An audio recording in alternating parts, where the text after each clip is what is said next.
आप सभी को जय श्री राम जी। सूर्यदेव भगवान की जय हो। रविवार व्रत की कथा, यानी संडे कहो, इतवार कहो, रविवार कहो, उसके व्रत की कथा है। सर्व मनोकामनाओं की पूर्ति हेतु रविवार का व्रत श्रेष्ठ है। इस व्रत की विधि इस प्रकार है। प्रातःकाल स्नान आदि से निवृत्त हो स्वच्छ वस्त्र धारण करें, शांत चित्त होकर के परमात्मा का ध्यान करें। भोजन एक समय से अधिक नहीं करना चाहिए। भोजन तथा फलाहार सूर्य के प्रकाश रहते ही कर लेना चाहिए। यदि निराहार रहने पर सूर्य छिप जाता है तो दूसरे दिन सूर्य उदय हो जाने पर अर्घ्य देने के बाद ही भोजन करें। व्रत के अंत में व्रत की कथा सुननी चाहिए।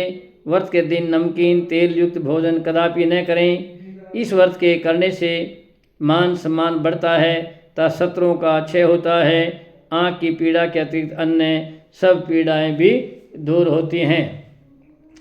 और इसमें ज़्यादा से ज़्यादा गेहूं का दलिया, गुड़, लाल वस्तु, लाल कपड़ा इत्यादि का दान करें। कथा है, एक बुढ़िया थी।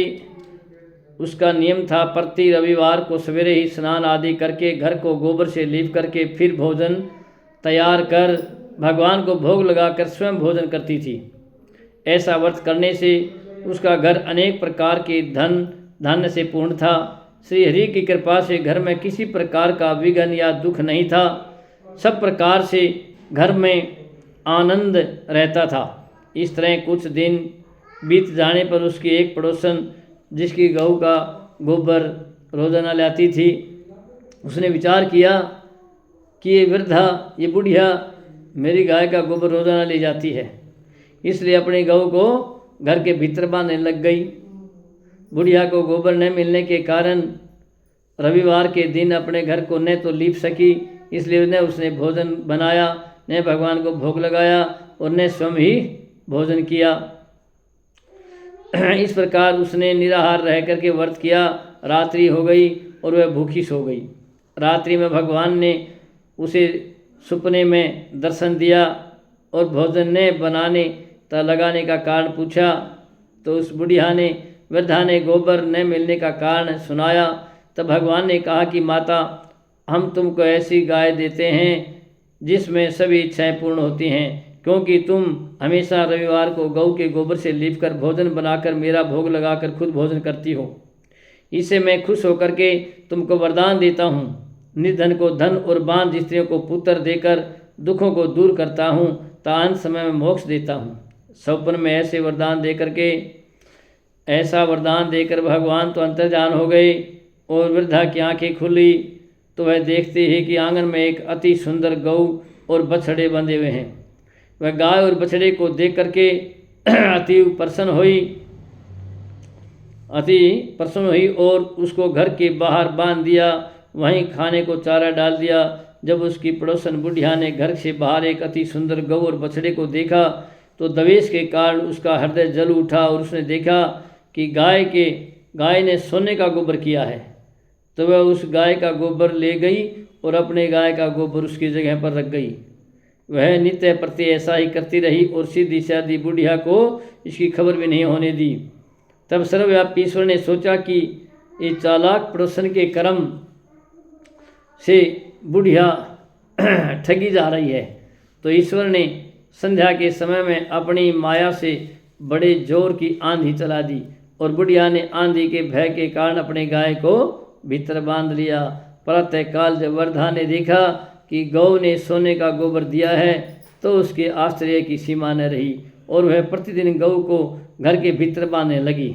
उधर पड़ोसन ने देखा कि बुढ़िया गऊ को घर के भीतर बांधने लगी है और उसका सोने का गोबर उठाने का दाव नहीं चलता। तो वह ईर्ष्या और डाह से जल उठी और कुछ उपाय न देख पड़ोसन ने उस देश के राजा को सभा में जाकर के कहा, महाराज जी, मेरे पड़ोस में एक ऐसी वृद्धा के पास ऐसी गाय है जो आप उसे राजाओं के ही योग्य है। वह सोने का गोबर करती है, आप उसे सोने से प्रजा का पालन करिए। वह वृद्धा इतने सोने का क्या करेगी? तो राजा ने यह बात सुन अपने दूतों को वृद्धा के घर से गऊ लाने की आज्ञा दी। वृद्धा प्रातः ईश्वर का भोग लगा भोजन ग्रहण करने ही वाली थी और राजा के कर्मचारी गऊ खोल कर ले गई।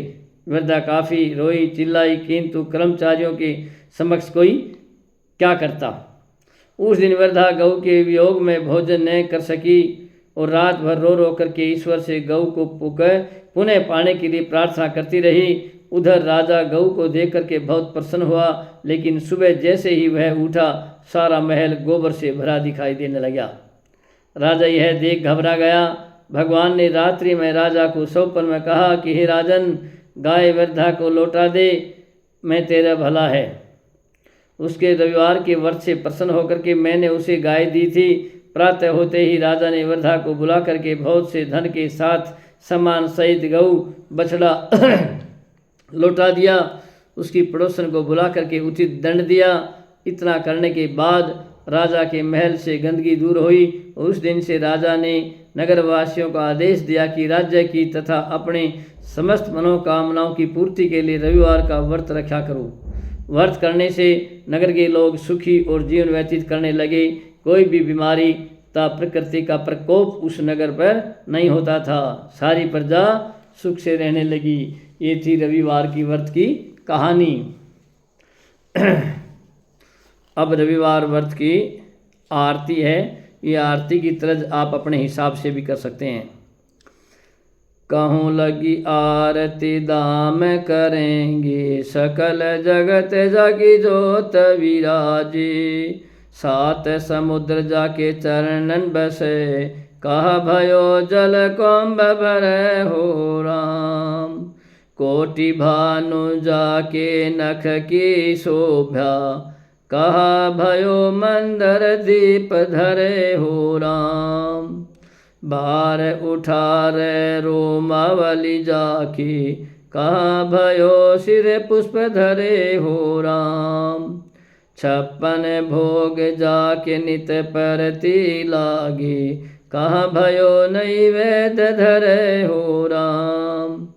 अमित कोटि जाके बाजा बाजे, कहा भयो झनकार करे हो राम। 4 वेद जाके मुख की शोभा, कहा भयो ब्रह्म वेद पढ़े हो राम।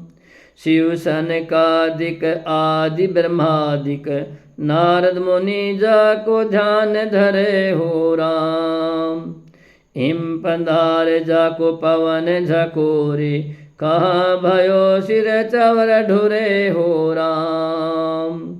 184 बंद छुड़ाई, केवल हरे यस नाम देव गायो हो राम। कहूँ लगे आरती दास करेंगी, सकल जगत जग जोत विराजे। बोलिए सूर्यदेव भगवान की जय हो। आप सभी को जय श्री राम जी। आप पहली बार आए तो सब्सक्राइब करें, लाइक करें, शेयर करें।